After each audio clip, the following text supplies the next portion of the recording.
Good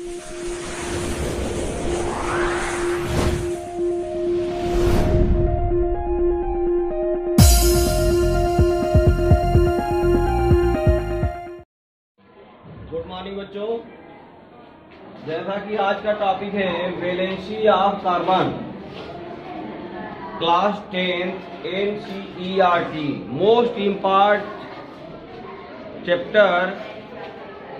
important chapter for your coming final board examination point of view. तो ये इस topic को हम लोग डिटेल देखना चाहें तो ये कार्बनिक रसायन, कार्बन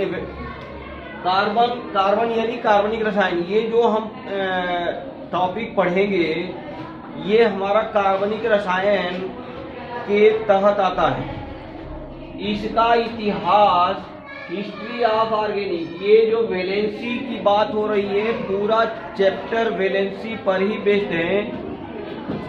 ये हम अभी आगे डिटेल देखते चलेंगे कि ये कार्बन का जो वैलेंसी है वो किस तरह से डिफाइन किया जाएगा, साथ ही इससे बनने वाले यौगिक का नामकरण। मोस्ट इम्पॉर्टेंट क्वेश्चन एक आता है board of final board examination में, IUPAC, ठीक है, नेम, IUPAC नेम यानी कार्बनिक कंपाउंड का फार्मूला दिया रहता है और उसे हमें लिखना होता है क्या, उसका IUPAC नेम। यह एक ऑर्गेनाइजेशन था। बहुत सारे जब कार्बन के यौगिक जब मिलने लगे तो नामकरण रखने में दिक्कत आने लगी, ठीक है ना। वो एक कहावत है कि 1 लाख पुत्र 1.25 लाख नाती। तो यदि 1 लाख किसी के बेटा 1.25 लाख नाती हो जाए तो नामकरण करना, पहचानने के लिए ये बहुत बड़ी दिक्कत की बात हो जाएगी। तो इसके लिए एक वैज्ञानिकों का संगठन था, वो जो संगठन तैयार किया गया, जहाँ की एक सहमति बनाया गया, उसको क्लासिफाइड किया गया कि हम कैसे इन सब कार्बनिक कंपाउंड का, वेरियस टाइप ऑफ कार्बनिक कंपाउंड का नाम दे सके, ठीक है। That organisation title is called IUPAC, international union pure applied and chemist. ये उसका पूरा फुल फॉर्म था। ये ऑर्गेनाइजेशन के तहत, इस संगठन के तहत, इस कार्बन का जो भी कंपाउंड बनते गए उसका नामकरण करने का एक प्रणाली, एक सिस्टम दिया गया। वो भी हम देखेंगे, इस चैप्टर के तहत ही देखेंगे। फिलहाल में हम स्टार्टिंग से चले तो ये दिया हुआ है हिस्ट्री ऑफ ऑर्गेनिक केमिस्ट्री, यानी कार्बनिक रसायन का इतिहास। तो ये कार्बनिक रसायन का इतिहास के लिए ये हमारे वैज्ञानिक साहब थे निकोलस लेमरी। इन्होंने 1675 ईस्वी में जो भी खनिज पदार्थ से निकला यौगिक मिला उसका क्लासिफिकेशन किए। वो क्लासिफिकेशन जो किया गया वो 3 रूपों में किया गया। खनिज से प्राप्त पदार्थों का क्लासिफिकेशन बाय निकोलस लेमरी इन 1675, ठीक है ना। तो ये था हमारा वो नंबर फर्स्ट जो क्लासिफिकेशन किया गया, उसका टाइटल दिया गया मिनरल्स, ठीक है ना। नंबर सेकेंड जो था मिनरल सब्सटेंस, ठीक। नंबर सेकेंड जो क्लासिफिकेशन का टाइटल था वो था वेजिटेबल सब्सटेंस, वनस्पतिक, ठीक है ना। ये हो गया खनिज पर आधारित, ये हो गया वनस्पतिक पर आधारित। नंबर थर्ड है एनिमल सब्सटेंस, जीवाश्म। जीवाश्म समझ में आता है ना, जो पशु पक्षी या जो भी जानवर मर जाते थे, मरे, दब गए, उसके जो जीवाश्म यानी हड्डी, मांसपेशियां जो भी गली, उससे जो कुछ बना, क्या बना, कौन सी यौगिक फार्म हो गया, वो जो मिला, तो ये किस किस फार्म में मिलता है, हमें मिला, वो हम देख रहे हैं। तो mineral substance in the form of gold, जो पाया गया वो गोल्ड के फॉर्म में पाया गया। सिल्वर के फॉर्म में मिला। एल्यूमिनियम, आयरन, सॉल्ट, ठीक है। तो इस टाइप से ये मिनरल सब्सटेंस हमारे हो गए। नंबर सेकेंड पर आ जाए वेजिटेबल सब्सटेंस, यानी जो वनस्पतियों से प्राप्त जो मिनरल्स पाए गए, वो पाए गए रबर, ग्लू, कैम्फर यानी कपूर एंड प्रोटीन। ये जो पाए जाने वाले यौगिक मिले, ये कौन सा यौगिक है? वेजिटेबल सब्सटेंस है, वनस्पति के यौगिक पाए गए, ठीक है।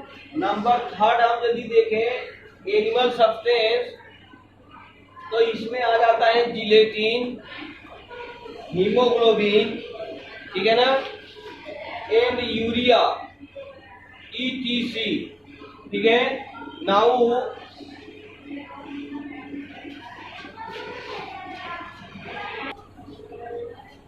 Our next topic organic chemistry. यहाँ लिखा हुआ है ऑर्गेनिक केमिस्ट्री, ठीक है ना। ऑर्गेनिक केमिस्ट्री यानी रसायन विज्ञान की वह शाखा जिसके, देखो केमिस्ट्री इन जनरल दो टाइप का होता है। केमिस्ट्री को जो हम पढ़ते हैं वो दो पार्टों में डिवाइड करके पढ़ते हैं। Number first in organic chemistry, number second organic chemistry. Number first in organic chemistry. In organic chemistry में वे कंपाउंड्स आते हैं, उन तत्वों के कंपाउंड्स आते हैं जिसमें कार्बन नहीं होता, that is called inorganic chemistry. लेकिन ऑर्गेनिक केमिस्ट्री के जो तहत हम पढ़ेंगे, यानी विज्ञान की वह शाखा जिस शाखा के अंतर्गत हम कार्बन और उससे जुड़े यौगिकों का अध्ययन करते हैं, that branch of chemistry is called organic chemistry. विज्ञान की उस शाखा को हम ऑर्गेनिक केमिस्ट्री कहते हैं, ठीक है ना। तो इस ऑर्गेनिक केमिस्ट्री जो हेडिंग है, इसके जस्ट नीचे अभी लिखा हुआ है स्पेसिफिक एबिलिटी, यानी विशेष एबिलिटी यानी क्षमता, विशेष क्षमता इन कार्बन टू फॉर्म कंपाउंड। ये नीचे बोला जा रहा है कि कार्बन में यौगिक बनाने का एक विशेष क्षमता होता है, ठीक है ना, विशेष स्पेसिफिक एबिलिटी होता है। तो वो एबिलिटी क्यों होता है, व्हाट इज द रीजन, क्या कारण है, ये अभी हम लोग देखेंगे, इस टॉपिक के अंतर्गत ही देख लेंगे। देखें, यदि देखा जाए तो कार्बन का परमाणु क्रमांक कितना होता है, एटॉमिक नंबर, जिसे हम परमाणु क्रमांक कहते हैं, that is called atomic number. कितना होता है, 6 होता है, 6 एंड एटॉमिक वेट होता है 12। सिंपल सी बात है। तो ये हमारा कार्बन रहा C, डिनोटेड बाई C, हम सब जानते हैं। तो यहां हम लिखते हैं C, यहां लिखते हैं 6, यहां लिखते हैं 12, ठीक है, ठीक है ना। ये हमारा होता है एटॉमिक नंबर, ये होता है atomic weight. Atomic number means, ये सबको पता है कि number of electron in the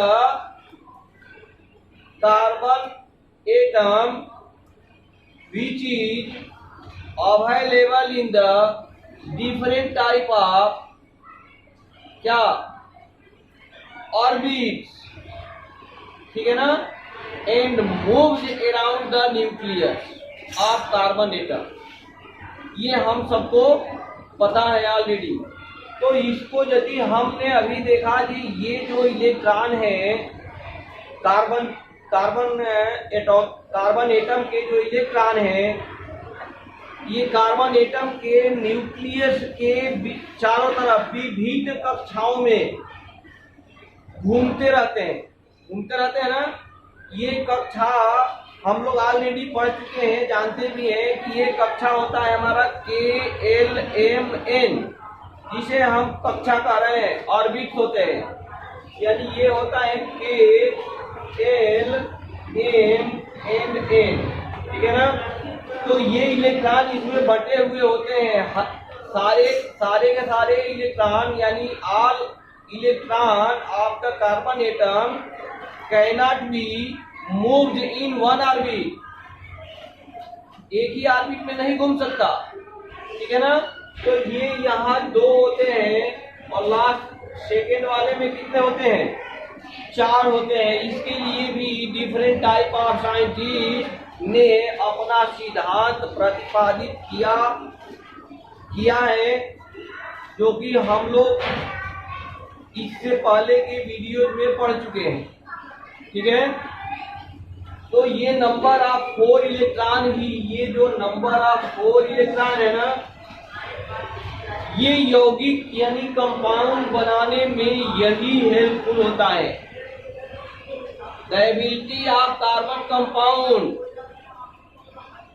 of carbon is depends on the outer most electron of the orbit. जो बाहरी कक्षा में इलेक्ट्रॉन होते हैं उसी के ऊपर डिपेंड करता है। तो बाहरी कक्षा में हमारे कितने इलेक्ट्रॉन हैं? 4 इलेक्ट्रॉन है। तो ये सक्रिय हो जाते हैं। तो जहाँ 4 लोग कमाने वाले होंगे, जिस फैमिली में 4 बंदे कमाने वाले हैं, वहां तो बहुत पैसा आएगा ना, बहुत डेवलपमेंट हो जाएगा। इसीलिए इसका डेवलपमेंट ये बहुत ज्यादा से ज्यादा कर देता है। इसका डेवलपमेंट बहुत ज्यादा है, ठीक है। अभी फिलहाल में हम लोग देख रहे हैं सेमीकंडक्टर युग, अर्धचालक काल। जितने हम चिप देख रहे हैं इलेक्ट्रॉनिक्स क्षेत्र में, सारे के सारे चिप वो कार्बन प्लस इसके 2 और सहयोगी पाए गए हैं। 2 और भी सहयोगी हैं इसके, सिलिकॉन एंड जर्मेनियम, वो भी अर्धचालक पदार्थ है। ये भी अर्धचालक में ही आता है, ठीक है ना। तो इन सबों का विशेष भूमिका है इलेक्ट्रॉनिक युग लाने में। चले हम यहाँ अपने एक ऑन टॉपिक रहे। तो ये जो नंबर ऑफ 4 इलेक्ट्रॉन है ना, ये यौगिक बनाने के लिए सक्रिय हो जाता है और इनकी सक्रियता के कारण यौगिक बनता है, ठीक। तो ये जो आउटर मोस्ट ऑर्बिट के इलेक्ट्रॉन है 4, इसको हम सिंगल बॉन्ड के रूप में अभी दिखाएंगे। यानी इसको हम इस टाइप से लिखेंगे।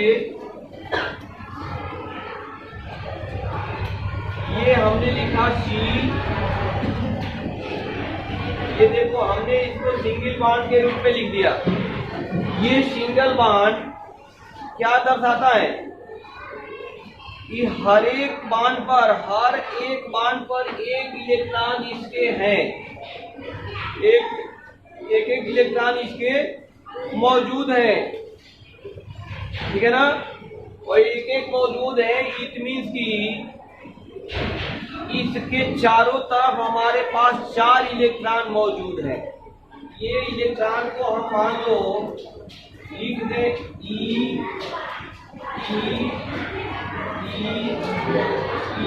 हमने लिख दिया 4 इलेक्ट्रॉन, ठीक है, सिंगल लाइन पर। इससे पहले जैसा कि हम जानते हैं, कंपाउंड बनाने के लिए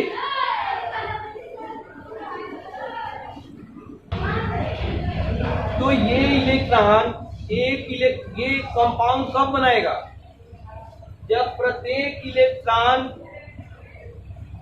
किसी एक न एक अदर इलेक्ट्रॉन से या प्रोटॉन से संयोग कर ले, ठीक है ना, तो वो उदासीन हो जाता है। यानी एक इलेक्ट्रॉन एक प्रोटॉन से सहयोग कर ले तो उदासीन हो जाएगा। यानी एक आर्कटल ने नियम दिए थे, आर्कटल साहब एक वैज्ञानिक थे जिन्होंने नियम दिया था क्या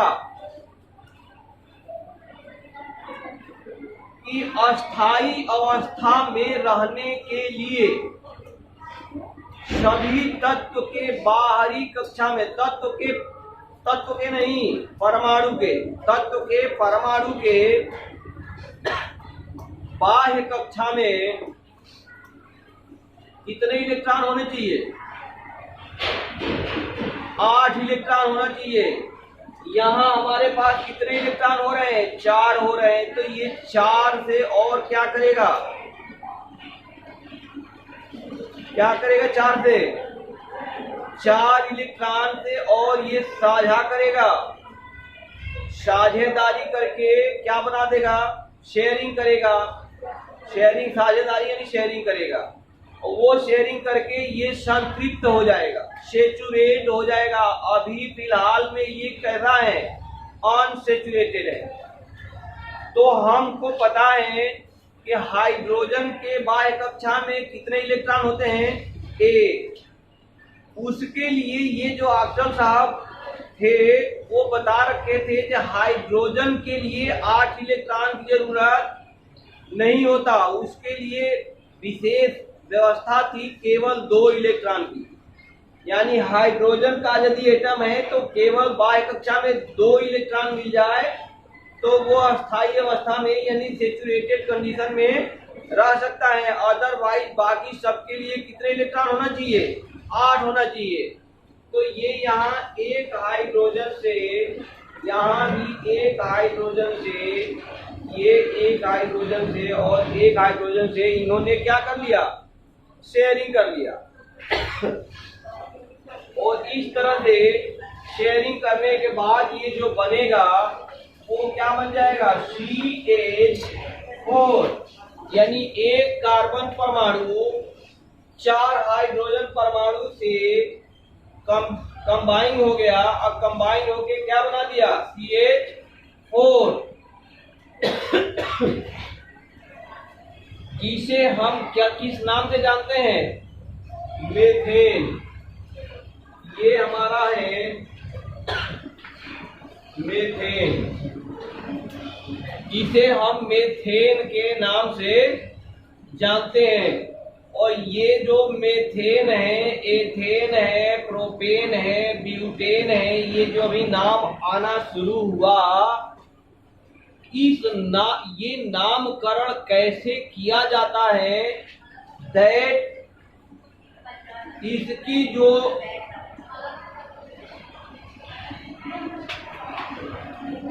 तरीका है, यानी ये नामकरण करने का कि हमने यहाँ लिख दिया मेथेन, क्या ये हमारी मनमर्जी है कि हम यहाँ इसका मेथेन लिख दिए, कहीं एथेन लिख दें, कहीं फेकेन लिख दें? ऐसा नहीं है, ठीक है ना। इस यानी देखो किस बालक होते हैं तो नामकरण करने के लिए पंडित को बुलाया जाता है। वो पंडित जी को जितना ज्यादा से ज्यादा पैसा मिल जाएगा ना, या मैंने वो चढ़ावा, वो उस तरह से अच्छा नाम खोज के बताएंगे।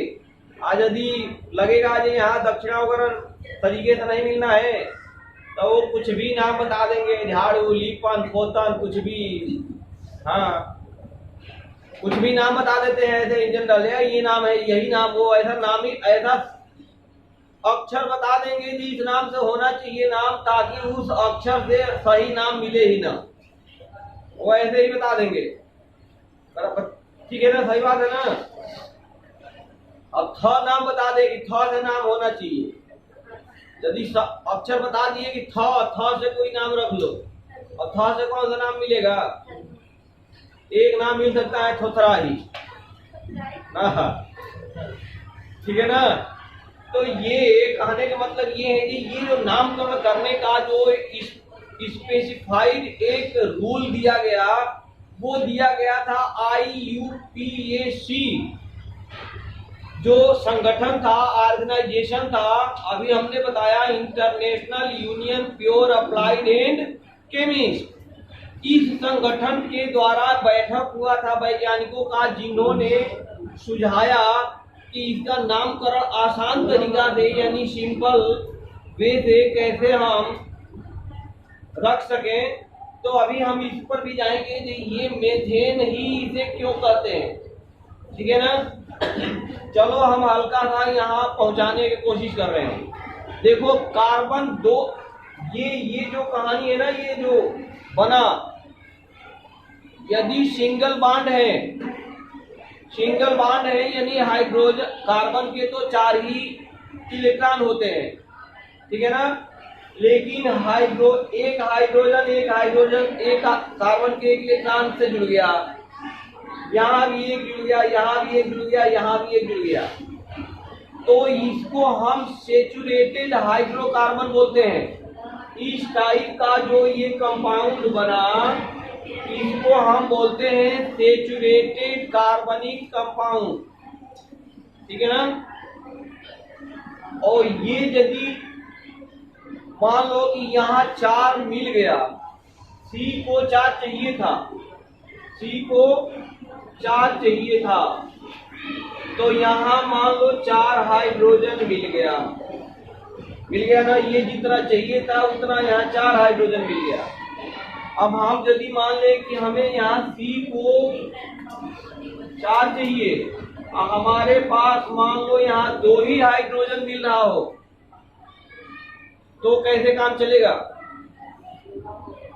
अरे 4 बंदे हैं, 4 बंदे को रात में किसी तरह से गुजारा करने के लिए 4 रोटी चाहिए, एक रोटी तो चाहिए ही। 4 रोटी मान लो ना हो, 2 ही रोटी कहीं से मिल पाए, तो गुजारा तो 2 ही में करना है। कैसे करेंगे, आधा रोटी कर लेंगे। तो यहाँ भी ऐसे ही करेंगे, 2 आदमी में एक रोटी दे दिया जाएगा, 2 आदमी में एक रोटी दिया जाएगा, तो आधा बांट लेंगे।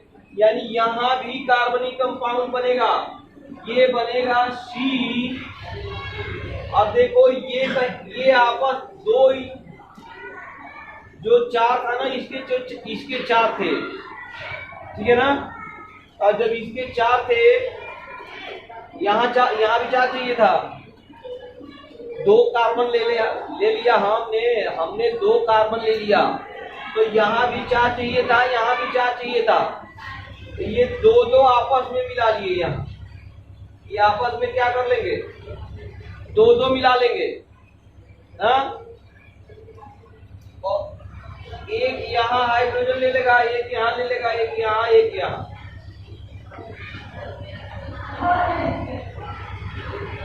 देखो ये बना दिया ना। यानी यदि हमें कार्बन, अब एक कार्बन पर 2 ही हाइड्रोजन है ना, कार्बन को 4 हाइड्रोजन चाहिए था, हमारे पास 2 मौजूद था, ठीक है।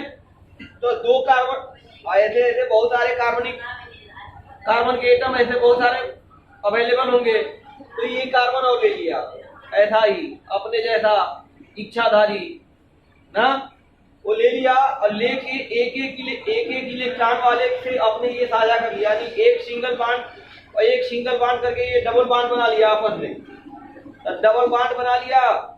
और डबल बॉन्ड बनाने के बाद ये बोला कि हमारे पास भी 2 हाइड्रोजन है, तो वो 2 साइड पे लगा दिया। ये बीच के पास भी 2 हाइड्रोजन था, ये साइड पे लगा दिया। तो ये जो बनेगा, ये बन गया C2H4। देखो यहाँ C2 बन गया, 2 कार्बन था, H4। लेकिन ये कहानी सेचुरेटेड हाइड्रोकार्बन में नहीं है। सेचुरेटेड यानी संतृप्त, हिंदी में बोला जाता है सेचुरेट मतलब संतृप्त।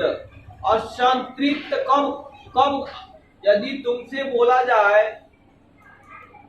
कि तुम संतुष्ट हो, तो ये बोलेगा आज नहीं, अभी एक प्लेट रसगुल्ला तो बहुत खा लिया, अब एक प्लेट चाट भी चाहिए, क्योंकि मन मीठा मीठा हो रखा है। तो एक प्लेट चाट खा लेंगे तो हम संतृप्त हो जाएंगे, मन संतुष्ट हो जाएगा। पंडित जी लोगों को भोजन के लिए बुलाया जाता है इन जनरल। अरे पंडित जी लोग सुन रहे होंगे तो कहीं गुस्सा ना हो, मैं खुद पंडित हूँ, ऐसी कोई बात नहीं है। तो वो जो माने सार्वभौमिक सत्य है वो बात बताया जा रहा है। तो यदि पंडित जी लोगों को बुलाया जाए, खाने पर बुलाया जाता है, तो खाना खिलाने के बाद पूछा भी जाता है कि पंडित जी संतुष्ट हैं हमारे सेवा भाव से, आप भोजन पानी बढ़िया बना, बढ़िया लगा, संतुष्ट है? तो बोलते हैं हाँ हाँ। वो खाने पर कम ध्यान रखते हैं, वो दक्षिणा बाद में देखते हैं, दक्षिणा पूरा मिला तो बोलते हैं जो संतुष्ट हैं, ठीक है ना। तो ये संतुष्ट कब होगा? जबकि इसको 4 इलेक्ट्रॉन के लिए 4 हमें और ऐसा ही चाहिए, जैसे एक हाइड्रोजन वाला मिल जाए, या और भी मिलेगा, अभी बहुत देखेंगे हम, यानी 4 हाइड्रोजन मिल जाए सेपरेट, ठीक है ना। तो ये संतुष्ट है, यानी उस कंडीशन को हम सैचुरेटेड बोलेंगे। अदरवाइज जहां भी डबल बॉन्ड आ गया या ट्रिपल बॉन्ड आ गया, that is not saturated hydrocarbon. ये सैचुरेटेड हाइड्रोकार्बन नहीं होते हैं, ठीक है ना। तो सैचुरेटेड हाइड्रोकार्बन, तो ये दोनों सैचुरेटेड हो या अनसैचुरेटेड हो, ये बहुत सारे जुड़ते चले जाएंगे। ऐसे ही बहुत सारे वायुमंडल में बहुत सारे कार्बनिक कंपाउंड है, ठीक है ना। वो ऐसे जुड़ते रहते हैं, जुड़ के कोई न कोई कंपाउंड बना देते हैं, अपने से कोई न कोई कंपाउंड फॉर्म कर देते हैं, ठीक है। तो इस तरह से हमने देखा, क्या देखा कंपाउंड के तहत, ये हमें 2 टाइप के कंपाउंड मिलने शुरू हो जाते हैं, एक तो सैचुरेटेड एंड दूसरा अनसैचुरेटेड, यानी संतृप्त हाइड्रोकार्बन और असंतृप्त हाइड्रोकार्बन, ठीक है।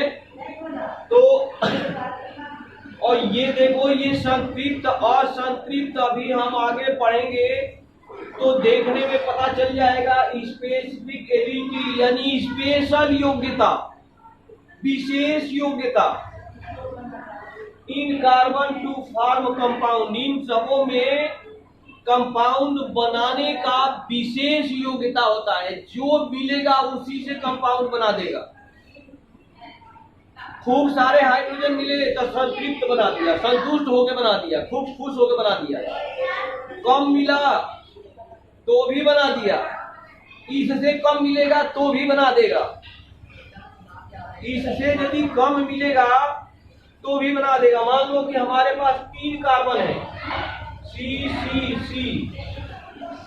3 है, ठीक है ना। तो 3 के लिए इन जनरल कितना चाहिए? 2 के लिए मान लो, 2 के लिए यहाँ कितने हाइड्रोजन लगे हैं? 4 लगे ना। मान लो 2 कार्बन है, 2 ही हाइड्रोजन मिले तो भी यौगिक बना देगा। देखो बना दिया, 1 2 3, लो बना दिया, देखो बना दिया। 2 हाइड्रोजन मिला तो भी बना दिया, यानी इन सबों से कुछ भी छूटने वाला नहीं है, जो मिला सो भला, ठीक है ना। बनाएगा जरूर कुछ न कुछ। ये देखो बना दिया, ये बन गया C2H2, लेकिन बना तो दिया, सैचुरेटेड है क्या? नहीं है, ये सैचुरेटेड हाइड्रोकार्बन में नहीं आते, ठीक है। तो इस तरह से अभी इसी क्रम को आगे बढ़ाते हुए अभी हम नेक्स्ट टॉपिक देखेंगे। Now classification of organic compound, ठीक है। तो ये क्लासिफिकेशन ऑफ ऑर्गेनिक कंपाउंड अभी जस्ट इससे पहले हम लोग टॉपिक में देखे थे कि कार्बनिक कंपाउंड कैसे बनता है, देखे थे ना। हम बोले भी थे saturated hydrocarbon and unsaturated hydrocarbon. तो यहाँ ये जो क्लासिफाइड किया गया वो दो टाइप से किया गया। These are depend on the construction, यानी बनावट के ऊपर, construction and combination of the combination of compound, ये कैसे कंपाउंड जुड़ा हुआ है। तो ये यहाँ लिखा हुआ है ओपन चेन और एलिफैटिक कंपाउंड, ओपन चेन और एलिफैटिक कंपाउंड।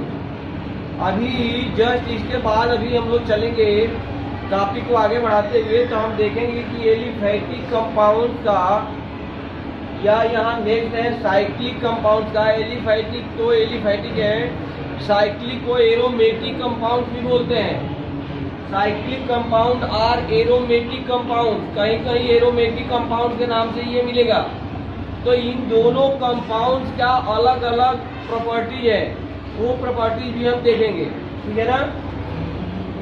तो ओपन चेन और एलिफैटिक कंपाउंड की जितने यहाँ एग्जाम्पल अभी बनाए गए हैं, लिखे गए हैं, ये सारे के सारे क्या है, ओपन चेन है, खुला चेन है। ओपन यानी खुली श्रृंखला, चेन यानी श्रृंखला, और ओपन यानी खुला।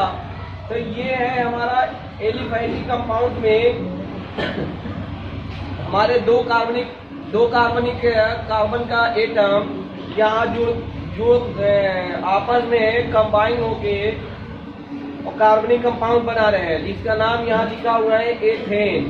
नंबर सेकेंड में हम देखें तो यहाँ भी दो कार्बन कंपाउंड ही, कार्बन एटम ही है जो कि डबल बॉन्ड, यहाँ टोटल के टोटल सिंगल बॉन्ड से जुड़े हैं, लेकिन यहाँ ये जो डबल लाइन है ये डबल बॉन्ड है, द्विबंध है, ठीक है ना। इसको सिंगल एकल बॉन्ड, इसको द्विबंध बोलते हैं, डबल बॉन्ड। ये डबल बॉन्ड से जुड़ा हुआ है, इसका नाम हमने लिखा है एथिलीन, नाम लिखा गया है एथिलीन। ये नाम भी क्लियर होगा, ये अभी चल के आगे जैसे जैसे स्टेप बाय स्टेप हम लोग आगे चलेंगे तो इसको एथेन ही क्यों लिखा जा रहा है, ये एथिलीन। यहाँ भी देखो दो कार्बन है, यहाँ एथेन लिखा गया, यहाँ भी दो कार्बन है लेकिन यहाँ एथेन ना लिख के यहाँ एथिलीन लिखा गया। यहाँ दो कार्बन है और यहाँ इस दो कार्बन से जो जुड़ के कंपाउंड बना उसको एसिटिलीन लिखा गया, अलग अलग लिख दिया गया, लिखा गया ना। तो ये ऐसा क्यों है, और ये हम अपने से या तुम लोग अपने से इसको कैसे लिख सके, ठीक है ना। How can you right the name of different type of कार्बनिक कंपाउंड, कैसे लिखें। तो ये इसका अभी समाधान निकालने के लिए वो देखेंगे। अभी मार्केट में वो एक मिलता है ना, वो पर्ची, कहीं वो आई कार्ड जैसा एक पर्ची बांटते हैं सब, ये अपनी समस्या का तुरंत समाधान पाए, बाबा पता नहीं कौन खजूरी लाल या जो भी लाल, ये आता है ना कि अपनी समस्या का तुरंत समाधान के लिए बाबा इनसे मिले, फोन नंबर या mobile number, so on and so on. तो वो वहां नहीं जाना है, फोन नंबर डायल नहीं करना है, ये स्टेप बाय स्टेप इस वीडियो को देखना है।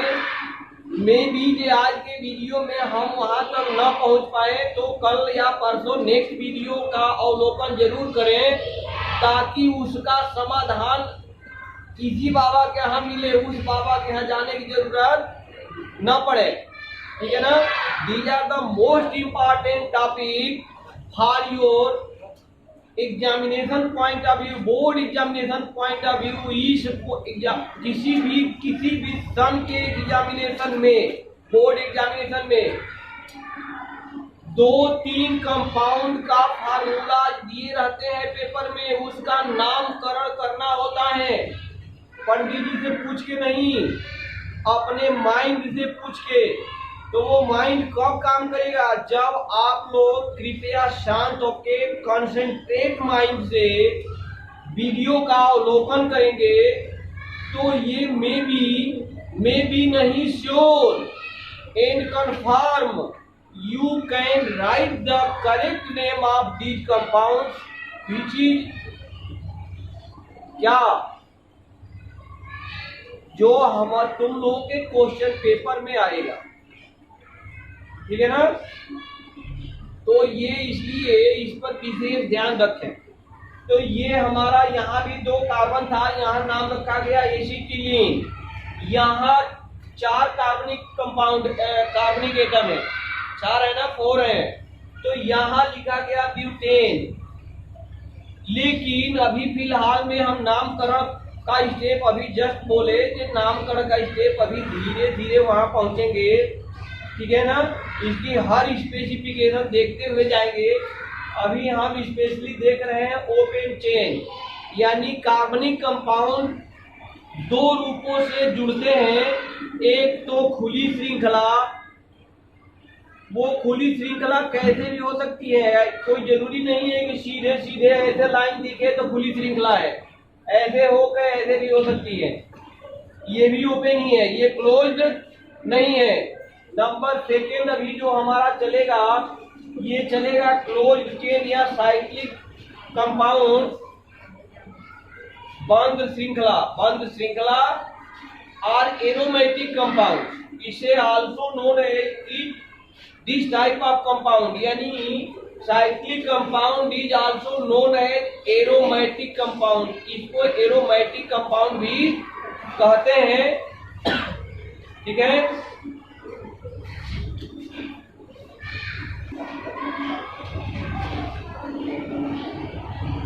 अब अभी हम देख रहे थे इसके नामकरण के बारे में, अभी चल रहे थे। जनरल सा अभी बहुत माइनर पॉइंट देंगे नामकरण के लिए। नामकरण पर भी जा नहीं रहे, डिटेल नहीं जा रहे हैं, लेकिन स्मॉल क्लू देंगे कि कैसे हम थोड़ा सा नामकरण ये कैसे क्या किया जा रहा है। तो अभी जो बातें आ चुकी है ना, उसी के बारे में बताएंगे। देखो, फर्स्ट हम देखेंगे कि सेचुरेटेड है क्या। तो सेचुरेटेड यानी सेचुरेटेड हाइड्रोकार्बन के लिए सेचुरेट यानी ओनली सिंगल बॉन्ड यदि दिख रहा हो तो सेचुरेट है। तो इसमें हम देख सकते हैं कि 2 ऐसे हैं जो सेचुरेटेड हैं। नंबर फर्स्ट देखो, single single single single single single single single से सिंगल बॉन्ड बने, सिंगल से जुड़े हैं, सिंगल बॉन्ड से। और लास्ट वाले में चले आए तो यहाँ भी ये सिंगल बॉन्ड से ही जुड़ा है ना। तो ये यदि सिंगल बॉन्ड से जुड़े हैं, ठीक, तो नामकरण, कोई भी नामकरण जब रखते हैं ना, तो 2 नाम में 2 चीज आता है, उपसर्ग एंड प्रत्यय, जो कि हिंदी व्याकरण का टॉपिक है, उपसर्ग और प्रत्यय।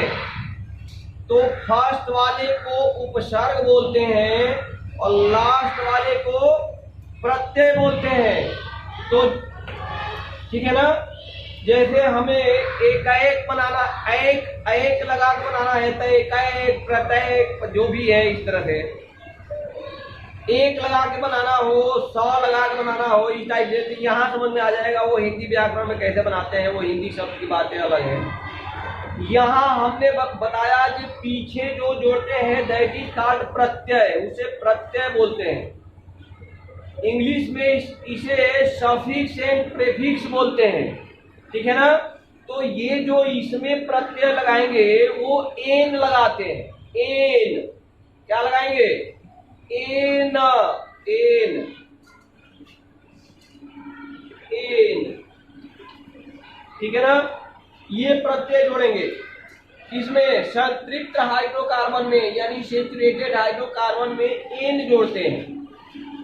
तो देखो यहाँ भी लिखा हुआ है मेथ एथेन, लिखा है ना, एन लिखा है इसमें भी, एथ प्लस एन एथेन, ठीक है। और यहाँ यदि आ जाएंगे तो ये 4 है। तो देखो अभी हम बोले थे, अभी हम जाएंगे, अभी बता दिए हैं कि IUPAC पद्धति से जब हम चलेंगे वहाँ स्पेसिफिक नाम का स्पेशली कुछ फॉर्मेट बताया जाएगा। वो फॉर्मेट को डिटेल से हम समझेंगे, लेकिन अभी शॉर्ट में हम बता दें कि सबसे पहले हम कार्बन का नाम, उपसर्ग के लिए कार्बन का नाम हम जो देखते हैं, कार्बन का एटम काउंट करते हैं। तो कार्बन का एटम काउंट करने के लिए यदि एक कार्बन है, केवल एक कार्बनिक एटम है, तो मेथ होता है, मेथ। ठीक, 2 कार्बन दिखेगा तो एथ हो जाएगा, 3 दिखेगा मेथ एथ प्रोप हो जाएगा, 4 दिखेगा ब्यूट हो जाएगा, 5 दिखेगा पेंट लिखेंगे, 6 यदि दिख गया तो हेक्स लिखेंगे, 7 दिखेगा तो हेप्ट लिखेंगे, 8 दिख गया तो आप लिखेंगे, 9 कार्बन दिख गया तो नॉन लिखेंगे। नॉन तो आप सब लोग खाते हैं, जानते हैं, ये भूलने वाली चीज नहीं है। ठीक है ना, दुकान पर जाते हैं तो जनरली बोलते हैं ये नान है क्या, दे दो, नान कैसे है। तो नान तो 9वीं जगह पर गया, इससे पहले वाले लोग नहीं याद रखते हैं। नान जरूर याद है कि ढाबे पर चल के आज नान खाते हैं, लेकिन इससे पहले वाला भी तो याद रखो। जिससे पहले वाला क्या है, तो वो हमारा स्टार्ट होता है meth eth prop but pent hex hept ऑप नॉन डेक यानी 10। ठीक है ना, डेक भी जानते हैं सब लोग, डेक बजा दो। अब डेक नहीं बजता, अब डीजे बजता है। डेक का ही परिवर्तित रूप है, डीजे हो गया है। पहले डेक बजता था, कहीं फंक्शन होता था तो बोलते थे डेक बजा दो, डेक बजा दो। ठीक है ना, तो वो डेक नहीं है, यहाँ डेक माने 10। तो ये थोड़ा सा समझ में आया होगा। यहाँ 2 है, तो 2 है तो मेथ नहीं आएगा, एथ आएगा। तो एथ प्लस एन, क्योंकि ये संतृप्त हाइड्रोकार्बनिक कंपाउंड है तो इसलिए यहाँ एन आएगा। तो ये प्लस बन गया, इसका नाम हो गया एथेन। अब इसको एथेन क्यों कहते हैं, इसके पीछे क्या राज है, ये हमारे समझ के अनुसार आप लोगों को भी समझ में आ गया होगा। नंबर 4, ये लास्ट पर चले यदि हम ब्यूटेन, तो अभी हम बोले थे मेथ एथ प्रोप ब्यूट यानी 4, तो ब्यूट उपसर्ग हो गया ब्यूट। अब प्रत्यय क्या लगाएंगे, एन। ये भी हमारा सेचुरेटेड हाइड्रोकार्बन का ही कंपाउंड है, तो ब्यूट प्लस एन ब्यूटेन, तो इसका नाम हो गया ब्यूटेन। क्लियर है। अब बात रही असंतृप्त हाइड्रोकार्बन, डबल बॉन्ड। असंतृप्त में double bond and triple bond आ जाते हैं, तो ये डबल बॉन्ड है। इनमें लगता है इनमें जो ये लगता है डबल बॉन्ड कहीं दिख जाए, कार्बन का नाम तो वैसे ही गिनेंगे, लेकिन यदि डबल बॉन्ड दिख जाए तो इसमें लगाएंगे इन। तो ये क्या हो गया, एथ प्लस इन, एथिलीन। ठीक है ना, एथिल है, ये एक्चुअल में एथिल है, इसका नाम व्यवहारिक नाम है एथिल। एथिल प्लस इन एथिलीन। ठीक है ना, इसलिए इसका नाम लिखा गया है एथिलीन। कोई एथीन लिख दे तो भी सही है, ये नाम लिखा गया है, ये IUPAC प्रणाली से, सिस्टम से नहीं लिखा गया है, ये व्यवहारिक नाम है, यानी घरेलू नाम है। जैसा कि घरेलू 2 नाम होता है ना जनरल, एक घरेलू और एक सर्टिफिकेट वाला, तो दोनों नाम अलग अलग होता है। ठीक है ना, तो ये नाम है घरेलू और सर्टिफिकेट वाला नाम IUPAC वाला नाम है, तो इसको एथीन भी लिख सकते हैं। ये जो ल वाला शब्द अभी हम बोले बताए तो डिस्टर्ब कर रहा था। तो ये डिस्टर्ब होने की जरूरत नहीं है। Ethylene is the name of usual, ठीक है ना, ये स्पेसिफिक नाम नहीं है। IUPAC में जाएंगे तो इसका नाम एथीन लिख सकते हैं। अब चले हम एक ट्रिपल बॉन्ड, यहाँ देखो यहाँ ट्रिपल बॉन्ड है, तो ट्रिपल बॉन्ड में क्या है, आइन जोड़ते हैं, एथाइन। ये एथाइन, इसका व्यवहारिक नाम लिखा हुआ है एसिटिलीन। ये नाम जो लिखा है वो व्यवहारिक नाम है एसिटिलीन, लेकिन इसको IUPAC में हम एथाइन लिख सकते हैं। एथ प्लस आइन, एथाइन, ठीक है ना। तो इन दोनों नामों को हम अलग अलग स्पेसिफिक नाम भी बताए according to the IUPAC system. तो ये हमारा रहा ओपन चेन के बारे में। अब नाउ हम देखेंगे close chain of cyclic compounds के बारे में। जैसा कि अभी हम देख रहे हैं क्लासिफिकेशन ऑफ ऑर्गेनिक कंपाउंड में close chain of cyclic compound के बारे में। अभी इससे पहले क्लोज से पहले क्या था, ओपन चेन था। ये क्लोज चेन है या साइक्लिक कंपाउंड है, ये भी दो प्रकार के होते हैं, ठीक है ना। क्लोज चेन भी दो प्रकार के होते हैं, और वो कौन कौन से होते हैं। क्लोज चेन यानी देखो सिंपल सी बात है, इसको दिमाग को बहुत जटिलता से लेने की जरूरत नहीं है। माला चेन माने क्या होता है, माला गुड़िया समझता है ना, जो छोटे छोटे सितारे गुड़िया पता नहीं क्या क्या कूद के लोग बना लेते हैं। तो एक सिस्टमेटिक आदमी को दो जो कि माने वो स्पेसिफाइड बंदा है, उसको पता है कि 3 ये पीला वाला लगाना है, उसके बाद 2 लाल वाला, फिर 3 हरा वाला, तो वो उस क्रम में लगाएगा। और एक किसी को ये बात ना बता के दे दो माला बनाने के लिए, तो वो जहां मूड करेगा वहीं ग्रीन लगा देगा, जहां मूड करेगा वहां येलो लगाएगा, जहां मूड करेगा वहां गोल्डन लगा देगा। तो वो सिस्टमेटिक और नॉन सिस्टमेटिक दोनों में डिफरेंस है ना। ठीक उसी तरह से होमोसाइक्लिक और कार्बोसाइक्लिक कंपाउंड यानी समचक्रीय, इसमें चक्र जो बनेगा, कार्बन कंपाउंड जुड़ने का जो क्लोज चेन बनेगा, लूप बनेगा, उसमें समानता होगा। उसमें क्या दिखेगा, समानता दिखेगा। अभी हम देखेंगे इस बात को। लेकिन हेट्रोसाइक्लिक में विषम चक्रीय, वही जो अभी हम बोले थे, जो किसी भी क्रम में जहां मूव करेगा वहीं खींच के जोड़ देगा ना। तो विषम चक्रीय में इस टाइप की समानता नहीं दिखेगा, ठीक है ना। तो ये अभी हम इसके जस्ट आगे एग्जांपल लेंगे तो हमें दिखेगा।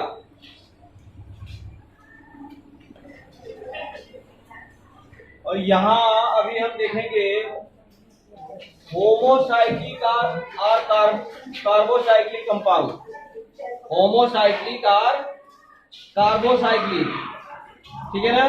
तो होमोसाइक्लिक यानी समचक्रीय का ही कहानी चल रही है ना अभी, समचक्रीय और कार्बोसाइक्लिक कंपाउंड का। तो ये भी दो टाइप से क्लासिफाइड होते हैं। Number first aromatic compound, number second alicyclic compound, ठीक है ना। तो ये नंबर फर्स्ट एरोमेटिक कंपाउंड के एग्जाम्पल लिखे हुए हैं। ये देखें, ये एग्जाम्पल देखो, ये सब में समानता है। 6 कार्बन परमाणु यानी 6 कार्बन एटम सिंगल और डबल बॉन्ड और सिंगल बॉन्ड के एकांतर क्रम में जुड़े हुए हैं ना। डबल बॉन्ड पहले तो कुछ नहीं है, देखो सिंपल सी कहानी है इसका। 6 कार्बन एटम हम ले लेंगे, हमने 6 कार्बन एटम लिया, डबल बॉन्ड, सिंगल बॉन्ड, फिर डबल बॉन्ड, सिंगल, फिर डबल, फिर सिंगल, एकांतर क्रम है ना। यानी एक छोड़ के दूसरा डबल, फिर एक छोड़ के दूसरा डबल, दैट इज कॉल्ड एकांतर क्रम, ठीक है ना। तो तो ये एकांतर क्रम में जुड़े हुए हैं। यहाँ जो CH या CH दिख रहा है ये सिंगल बॉन्ड है। इसको चाहे तो हम इस तरह से भी दिखा सकते हैं, ऐसे भी दिखा सकते हो, ऐसे भी दिखा सकते हो, ये बात वही है। इसको हम इस तरह से भी लिख सकते हैं खोल के, ठीक है, या उसको ऐसे पास में लिख दो तो भी वो क्लियर है जो सिंगल बॉन्ड है। यहाँ यदि देखो इस यौगिक में, इस कार्बनिक कंपाउंड में कोई अदर एटम नहीं जुड़ा है। क्या जुड़ा है? बस only 6 carbon and 6 hydrogen, then it is called benzene. इस कार्बनिक कंपाउंड का नाम क्या है? बेंजीन है। क्यों है, कैसे है, ये सारा डिटेल हमने बोल रखा है। धीरे धीरे क्रमशः स्टेप बाय स्टेप चलते चलते हर बात क्लियर होती जाएगी। तो ये अभी बेंजीन का क्या है? कार्बनिक कंपाउंड है। नंबर सेकेंड में यदि जाए तो देखें सिमिलर है ना, सिमिलर है, लेकिन इस सिमिलर के साथ साथ यहाँ एक हाइड्रोजन एटम की जगह OH जुड़ा है, हाइड्रोक्सिल आयन जुड़ गया है, और एक OH जुड़ जाने के तहत इसका नाम क्या हो गया? फिनॉल हो गया। आल, इसका जो प्रत्यय चलता है वो आल चलता है, हम अभी बताएंगे आगे स्टेप में। तो ये फिनॉल हो गया। नाउ यहाँ चले जाएं, यहाँ जो सिंगल हमारा इसमें वहाँ H था, यहाँ OH आया था, यहाँ NH2 आ गया। NH2 आने के साथ साथ इसका नाम अब बदल के क्या हो गया? एनिलीन, इसका नाम चेंज हो गया, ठीक है ना। एंड नंबर 4 एग्जाम्पल में यदि चले तो यहाँ CH3 जुड़ गया, बाकी सब सिमिलर है। तो ये CH3 जुड़ा, इसका नाम बदल के क्या हो गया? टॉलुइन, ठीक है। तो ये सारे के सारे एग्जाम्पल किसके हैं? होमोसाइक्लिक के हैं, एरोमेटिक कंपाउंड के। होमोसाइक्लिक एरोमेटिक कंपाउंड के एग्जाम्पल हैं। नाउ नेक्स्ट अभी हम देखेंगे एलिसाइक्लिक कंपाउंड का एग्जाम्पल। ये एलिसाइक्लिक कंपाउंड में क्या क्या आता है, ठीक है। Now these are the example of cyclic compound. ये जो एग्जाम्पल है ये साइक्लिक कंपाउंड के एग्जाम्पल हैं। एरोमेटिक, इससे जस्ट पहले हमने एरोमेटिक कंपाउंड के एग्जाम्पल देखे थे, उसमें इनमें कोई डिफरेंस दिख रहा है क्या? कोई भी डिफरेंस दिख रहा है? हाँ है। वह एरोमेटिक कंपाउंड में 6 कार्बन परमाणु होने अनिवार्य थे। मस्ट था 6 कार्बनिक एटम, है ना। जितने हमने अभी बनाया था, पेंटेन, फिनॉल, जो भी बनाया गया था, एग्जाम्पल लिखा गया था, वो सारे के सारे में 6 कार्बनिक कंपाउंड थे। कार्बनिक कंपाउंड नहीं, कार्बनिक एटम थे। लेकिन यहाँ कार्बन के एटम कितने हैं? यहाँ 3 दिख रहे हैं। यहाँ कितने दिख रहे हैं? 4 दिख रहे हैं। यहाँ कितने दिख रहे हैं? 5 दिख रहे हैं। यानी यहाँ 6 मस्ट नहीं है, ठीक है ना। ये भी बंद श्रृंखला यौगिक बनाएगा। होमोसाइक्लिक और जो कार्बोसाइक्लिक की बात है, होमो यानी सम चक्रीय, तो सम तो बनाएगा। एरोमेटिक भी सम चक्रीय बनाएगा, एलिसाइक्लिक भी सम चक्रीय बनाएगा। लेकिन एरोमेटिक में कितने कार्बन एटम होने मस्ट है? 6 atom, carbon atom, carbon atom. यहाँ 6 कार्बन एटम्स होने मस्ट है। लेकिन यहाँ मस्ट नहीं है कि 6 हो, 3 भी हो सकता है। 3 से कम में तो बनेगा क्या? साइकिल नहीं बनेगा, नहीं बनेगा ना।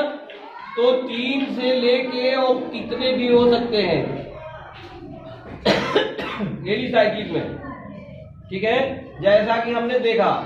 और यहाँ तो ये साइक्लो नाम लिया जा रहा है यहीं से, एली साइक्लिक, साइक्लो। और ये कितने कार्बन है? 3 है, 3 है ना, कार्बन 3 दिख रहे हैं ना, कार्बन एटम।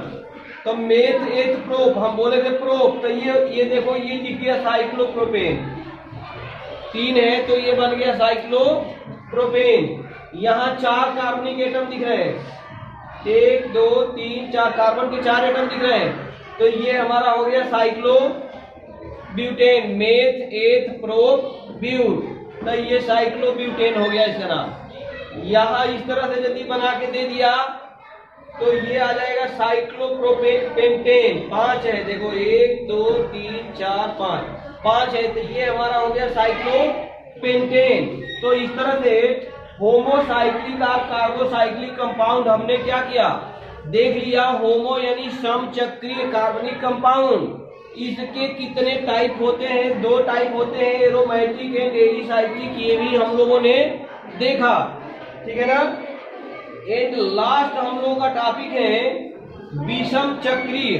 विषम चक्रीय, विषम चक्रीय यानी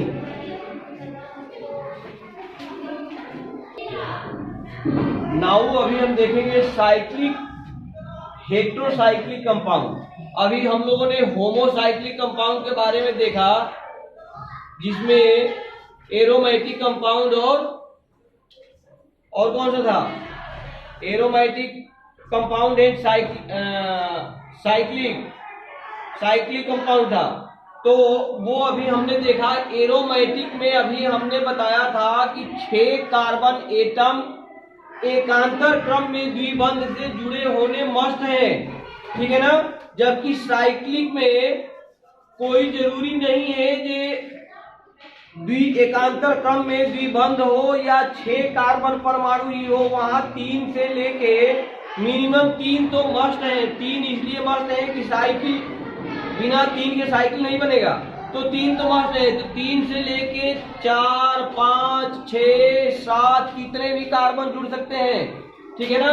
और वहां एकांतर क्रम में द्विबंध नहीं होगा, ठीक है। नाउ अब ये जो सेकेंड टाइप का था हेट्रोसाइक्लिक कंपाउंड, हेट्रोसाइक्लिक कंपाउंड अभी तक हम लोग जो भी कार्बनिक कंपाउंड जो पढ़े हैं होमो में या साइक्लिक में, वहां देख रहे थे कि जो भी साइकिल बन रही है वो साइकिल कार्बन एटम के लिए बन रही है, ठीक है ना। यानी कार्बन एटम से ही साइकिल कंप्लीट हो रही थी। यहाँ हम देख रहे हैं कि कार्बन ये जो साइकिल कंप्लीट हो रही है वहां एक कोई अलग एटम भी, अलग परमाणु भी जुड़ रहा है। यहाँ नाइट्रोजन के एटम जुड़ गया, यहाँ सल्फर के एटम जुड़ गया, यहाँ ऑक्सीजन जुड़ गया। यानी यहाँ यदि अलग कार्बन के अलावा कोई एटम जुड़ गया है, देन दैट इज कॉल्ड, और साइकिल बन रही है, क्लोज्ड चेन बन रहा है, that is called heterocyclic compound, जिसका नाम भी यहाँ लिखा हुआ है पिरीडीन, थायोप्रीन एंड फ्यूरान। तो इस तरह से हम लोगों ने क्लासिफिकेशन ऑफ ऑर्गेनिक कंपाउंड देखा, ठीक है। और इसकी ये कॉन्सेप्ट रखते हुए नेक्स्ट टर्म पर में भी IUPAC पद्धति के सिस्टम के द्वारा नामकरण हम कैसे करते हैं उस पर जाने की कोशिश करेंगे। इन दोनों का विषय एरोमेटिक एलिफैटिक, जो भी है एरोमेटिक एलिफैटिक यौगिकों में क्या डिफरेंस है, इन दोनों यौगिकों में क्या डिफरेंस होता है। तो ये डिफरेंस से लेके, यानी डिफरेंस भी वहाँ नेक्स्ट वीडियोज में हम कोशिश करेंगे कि यहीं से स्टार्ट करें। तो डिफरेंस को कवर करते हुए IUPAC पद्धति का नामकरण, पद्धति से नामकरण इस चैप्टर का हम करेंगे। कृपया इस इम्पॉर्टेंट टॉपिक को देखने के लिए नेक्स्ट वीडियो का अवलोकन करना अवश्य न भूलें, क्योंकि मैं शुरू में भी बता रखा हूँ कि यह topic, this chapter is most important topic for your coming board examination point of view. Thank you very much. जय हिंद, जय भारत।